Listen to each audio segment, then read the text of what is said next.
বন্ধুরা আজকেও কিন্তু দুপুরবেলা একদম সাজিয়ে গুজিয়ে নিয়ে বসে পড়েছি। আজকে হিউজ হিউজ কিন্তু মেনু আছে। আর মেনুতে প্রথমেই কিন্তু আছে মান কচু বাটা, যেটা আমার ভীষণ পছন্দের। আর এদিকে মাও বসে গেছে। কি নিয়েছো বলো? পমফ্রেট মাছ দিয়ে ঝোল। পমফ্রেট মাছ দিয়ে খাচ্ছে। কচু বাটা খুব ভালোবাসে, কচু বাটা পরে খাবে। আর ওদিকে কিন্তু আছে, ক্যামেরার ওদিকে আছে কিন্তু দিদি। দিদি এদিকে কি নিয়েছিস? তোর পাতে কি দেখতে পাচ্ছি?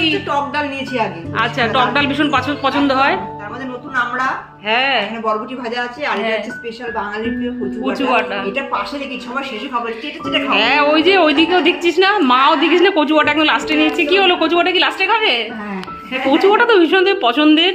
আর আমার পাতেও কিন্তু হিউজ হিউজ মেনু। এদিকে আছে চিংড়ি মাছ ঝিঙে দিয়ে তরকারি, যেটা কালকের, সাথে আছে পমফ্রেট মাছ, এদিকে আছে টক ডাল, যেটার কথা বললাম, সবাই টক ডালটাই পছন্দ করছে। তারপর এদিকে আছে মোরলা মাছের ঝাল, আর এদিকে আছে বরবটি ভাজা, আর ওদিকে আছে বাঁধাকপি। বাঁধাকপিটা বন্ধুরা সাইড হয়ে গেছে, কারণ কচু বাটা সবাই পছন্দ করছে, তাই তো? একদম। কচু বাটাই কিন্তু সবাই পছন্দ করছে।